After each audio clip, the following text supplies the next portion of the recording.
Kalau orang mempertanyakan tetap tentang kepalsuan atau ketidakpalsuan ijazah Pak Jokowi itu nggak salah juga kan? Nggak salah karena ada undang-undang keterbukaan informasi publik, di mana di situ dikatakan masyarakat berhak sepenuhnya untuk mengetahui dokumen-dokumen dan meminta dokumen-dokumen itu dibuka kepada publik demi transparansi.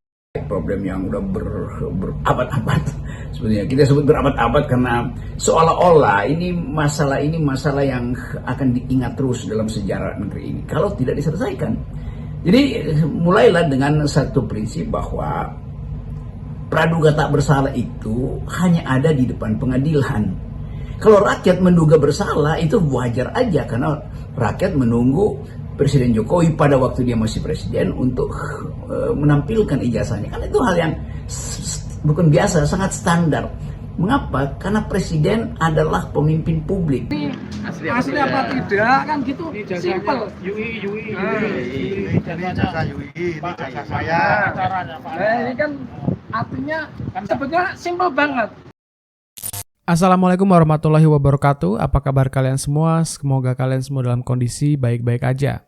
Polemik ijazah palsu Presiden Jokowi sempat membuat jubir PDIP Guntur Romli menantang Jokowi untuk menunjukkan ijazah aslinya ke publik karena dirasa aneh ketika beberapa waktu lalu beliau mengundang wartawan untuk melihat ijazahnya, tapi wartawan tidak boleh memfoto atau merekamnya. Sebab ini soal moral sebagai seorang pejabat publik yang pernah memimpin negeri ini, gak ada salahnya menunjukkan ke publik ijazah tersebut dalam rangka meredakan gejolak dan kepercayaan masyarakat kepadanya. Mahfud MD juga sempat mengomentari hal ini. Tapi ada momen menarik ketika Jokowi pidato di Yogyakarta pada 2017 lalu, sebelum ada polemik ijazah palsu. Pada pidato kala itu, Jokowi sempat bertemu dengan dosen pembimbing skripsinya yang kebetulan hadir pada acara tersebut. Bahkan Jokowi sempat memanggil dosen pembimbing itu untuk naik ke atas panggung dan sedikit bercanda kepadanya. Yang pertama saya ingin menyampaikan penghargaan yang setinggi-tingginya kepada dosen pembimbing saya, Bapak Kasmujo. Tadi ada tadi. Ke depan Pak Kasmujo.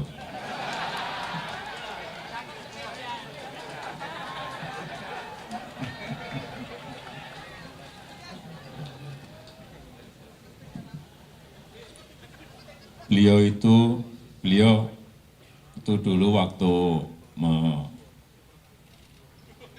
membimbing saya, seingat saya galak sekali.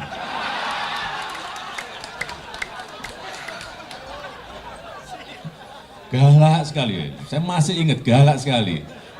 Tapi sekarang saya melihat beliau sangat bijak sekali. Sudah berubah. Ya enggak, saya enggak tahu yang berubah saya atau yang berubah Pak Kasmujo. Tapi sekali lagi Pak Kasmujo, saya mengaturkan banyak terima kasih karena bimbingan Bapak di jurusan teknologi kayu, saya bisa menyelesaikan skripsi saya, meskipun saya lupa juga bolak-baliknya berapa kali. Karena begitu maju dibentak balik, begitu maju dibentak kok galak sekali. Tapi sekarang alhamdulillah saya kira atas bimbingan Pak Kasmujo, ya dulu cita-cita saya kira sama banyak rekan-rekan saya pengennya jadi pegawai perhutani. Tapi saya juga daftar saat itu, saya daftar tapi nggak diterima. Diterimanya jadi presiden.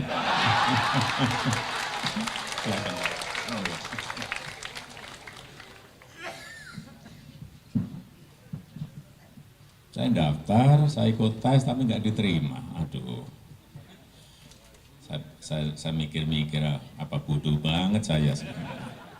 Atau tesnya yang nggak benar, atau jangan juga banyak titipan di situ.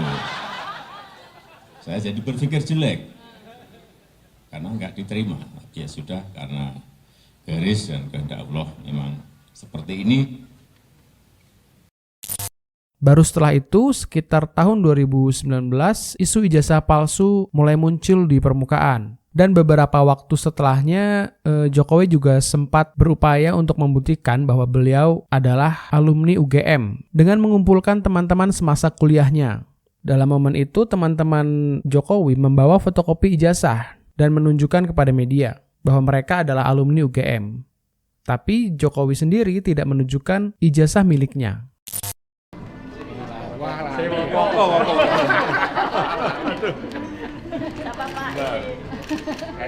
Evi Adriana tahu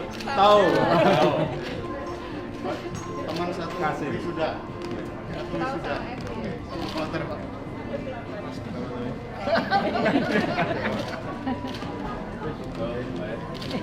enggak ini loh urusan ijazah palsu ini. Sekolah ampun. Kalau mahasiswa kan masih komplit. Kalau yang SD kan sudah carinya di mana? Ada ketemu dua. Tapi yang dimasalahkan sebetulnya SMA nih Pak. Kan ada Ya, stempel masih SMP. ribuan kok. Kan ada SMP, ada double stempel gitu loh. Apa ini? SMPP 40 sama Itu SMA. program pemerintah. Sebenarnya SMA 6 itu dianu sebagai SMPP ya, kayak dulu Iya. SMK sebelumnya apa toh? SMK. Semea. Semea kan jadi SMK. Nah, itu Kejuluan. Perubahan. susah ya. Susah, nggak mudeng-mudeng. Enggak, kalau di SMA justru kalau teman saya kan kelas 3, kelas 2, kelas 1 tahu semua karena saya tuh dulu juara umum, nggak sombong. Ini yang wisuda loh, kan asli loh Pak, masih ada 85-nya. Ada, oh iya. Tahunnya Pak. Tak ngono ya. Zaman Gimana itu saya? masih Nah, ada saya 5. juga kelihatan udah pakai kacamata di belakang. Waktu wisuda, Pak Jokowi itu wisudanya dengan beberapa teman angkatan November 85. Masuk 80 bukan masuk 82. Masuknya 80. Masuknya 80. Kita angkatan 80. Wisudanya 85. Nah, kebetulan yang punya kamera ini orangnya. Iya. Yang foto-foto ini gitu kan. Gitu. Yang wisuda barengan juga ini orangnya. Nah, ini yang bareng-bareng wisuda ada beberapa orang. Saya belakangan. Ya. Kita kloter berikutnya. Kloter berikutnya. Jadi dia itu kalau pakai pakaian rapi gini ya. Suatu saat kita habis praktikum manajemen ya, dia bawa map gitu. Saya bilang waktu itu belum presiden ya, kita manggilkan biasanya Jok itu dulu ya. Jok, kamu itu seperti pejabat Jok. Dia netis gitu, nggak tahunya jadi presiden teman kita. Nek saya terkesan naik Gunung Kerinci. Saya itu mau metik Edelweiss, dilarang dia. Ngapain Mas Bambang, nikmati aja. Pak pulang Mas Bambang nanti jaji sampah. Itu yang saya mau ingat, saya enggak bawa Edelweiss itu. Padahal itu kenangan orang kalau naik gunung langsung punya Bung Edelweiss kenang-kenangan gitu. Pak Jokowi tidak pernah gitu. Nikmati aja alam itu gitu. Dengan kondisi sekarang itu kurang lebih masih sama. Satu yang saya katakan, tidak pernah marah. Tidak pernah marah. Wise dia. Kalaupun kita gojekan, ya sederhana saja gojekannya gitu kan, bergurau saja. Kalau misalkan ketersinggungan nggak pernah marah. Dengan menasihatin kita itu biasa. Itu tadi yang kata Pak Bambang. Beliau itu memang pemersatu. Ya. Kita ini dari berapa kubu gitu kan. Ya maklum lah, dari mahasiswa kan ada HMI, ada apa. Tapi bisa disatukan gitu. Ya, di kita sampai sekarang. Beliau lah yang ibaratnya walaupun beliau bukan pengurus, bukan apa, tapi beliau bisa merangkul kita semua gitu. Kita itu sama-sama kuliah, kita ke hutan sama-sama, praktikum sama-sama, wisuda bersama. Iya. Ijazah aslinya itu seperti ini, sama kita, Ya. sama semua gitu. Iya. Ijazah kita itu ya begini. Bukan beda tulisannya. Dekannya siapa, rektornya siapa itu sama. Kalau cuma soal tulisan itu kan selera. Mau nyeni atau enggak nyeni itu kan yang penting itu tanda kelulusannya itu sah gitu kan. Sekali ya. Seperti itu. Sama ini. Jadi saya juga bawa. Nah, ini tadi Om Irwan di foto ini di aslinya kan sama Aslinya dulu, tulisannya. iya, sama. Jadi, kan sama sih. sama. Jadi nggak ada Dekannya bedanya. Prof. Sunardi waktu itu. Profesor Sunardi ini. Rektor Prof. Jenis Sunardi. hurufnya kan memang jenis seperti hurufnya ini. sama. Jadi Jadi waktu kita ke Gunung Kerinci, mendaki Gunung Kerinci sama Pak Jokowi, kita 14 orang. Sama-sama. Beliau orang pertama yang sampai puncak. Enggak Gunung Kerinci, itulah Itu. menjadi Jadi ternyata perlambang gitu, kira-kira gitu kan. Dan beliau memang aktif di Silpagama. Kebetulan Pak Gito ini kan ketua Silpagama pada waktu itu. Jadi beliau anggota juga.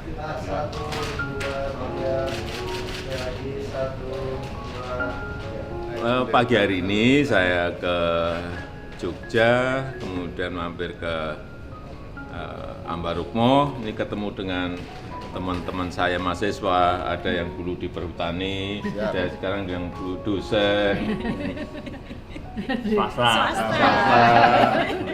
swasta, ada yang di pupuk, ada yang dosen, swasta, di dinas, ini macam-macam yang ini apa pas hari ini kumpul saya ya ketemu tapi juga hanya sebentar, tidak lama. Izin Bapak, tadi apa saja yang diperlihatkan oleh teman-teman Bapak? Apanya? Apa yang Enggak, diperlihatkan? foto waktu wisuda, ada yang foto waktu apa di Mapala, ada yang Nah, di mana Pak? yang saya sendiri foto saya sudah hilang tapi Tetap disimpan. ternyata kawan-kawan masih simpan semuanya komplit. Apakah dari SMA yang berbeda Pak? Apakah teman-teman Bapak? Enggak, ini dari Sabang sampai Merauke kalau yang teman di kehutanan. Berarti seperti mengenang masa lalu ya Pak ya? Enggak juga. Oh, sering ketemu kok. Sering ketemu bukan ini aja. Ya. Nanti ditanya satu-satu aja. Terima kasih Pak. Ya. Kasih semuanya. Kasih. Buat Gito, Irwan, Nabi, Adriana, Arif. Ingat saya Pak. Masih ingat Pak Arif, Pak. Siap. Karena sering ketemu di perhutani. Siap, Pak. Kasih. Terima kasih, Pak Presiden. Selalu sehat Pak. Sehat. Polemik ijazah palsu ini juga disikapi atau dikomentari oleh Rocky Gerung yang melihat bahwa ijazah palsu Jokowi ini adalah merupakan tuduhan dari publik kepada pejabat negara. Jadi bukan antar personal. Sebab Jokowi adalah mantan orang nomor 1 di Indonesia. Bahkan ketika polemik ijazah palsu ini pertama muncul di 2019, itu posisi Jokowi masih menjabat sebagai Presiden Republik Indonesia. Dan harusnya pada waktu itu, Jokowi mengklarifikasi dengan menunjukkan ijazah tersebut ke publik. Tidak perlu menggantung masalah. Apakah ini pidana? Apakah fitnah itu boleh diajukan antara pemilih dan yang dipilih, antara presiden dan pemilihnya? Kan itu masalahnya kan. Jadi akan jadi konyol sebetulnya. Nah, saya cuma mau ingatkan pada para lawyernya Pak Jokowi, kalian akan ada dalam jebakan intelektualitas. Jadi akan diuji pengetahuan kalian tentang apa yang disebut hubungan individual yang diatur dalam KUHP itu. Kalau tiba-tiba nanti hakim bilang ini warga negara versus kepala negara itu, gimana pidananya sih situ kan? Jadi ini soalnya tuh. Jadi forum yang disebut sebagai kasus ini nggak ada kasus pidana di situ. Nah itu kasus pidana artinya hubungan subjek dengan subjek. Ini hubungan antara warga negara dan kepala negara. Warga negara menagih informasi supaya terdapat semacam keteduhan di dalam negara. Jadi kalau dibilang bikin ribut, bikin gaduh, ya kenapa kegaduhan itu muncul? Karena kepercayaan presiden pada warga negara tidak ada. Demikian juga kepercayaan sang warga negara pada presiden makin tidak ada. Nah supaya itu terjadi saling kepercayaan, maka dibukalah itu dalam persahabatan antara warga negara yang menuntut ijazah itu dan kepala negara yang mengerti bahwa tuntutan itu tuntutan publik, bukan tuntutan personal. Ini bukan soal vendetta. Jadi saya ingin ingatkan supaya kita masuk dalam kondisi akal sehat, bahwa tidak ada dendam di situ. Ini hanyalah urusan legitimasi itu, bukan urusan legalitas. Sekali lagi harus dipastikan bahwa persoalan tentang ijazah Pak Jokowi itu terjadi karena Pak Jokowi memakai ijazah itu untuk kepentingan pemilihan wali kota, gubernur, dan presiden. Jadi ini urusan administrasi publik, itu intinya. Nah kalau orang mencurigai, maka itu artinya orang merasa bahwa ada satu proses yang mungkin tidak ditempuh secara benar tuh, yaitu KPU, mungkin KPU Solo, KPU Jakarta atau KPU Nasional hanya melihat fotokopinya. Kan itu juga soal yang mesti diyakinkan supaya ada keyakinan moral bahwa Joko Widodo waktu mendaftar betul-betul tiba dengan kejujuran. Itu soalnya. Hanya itu aja kan.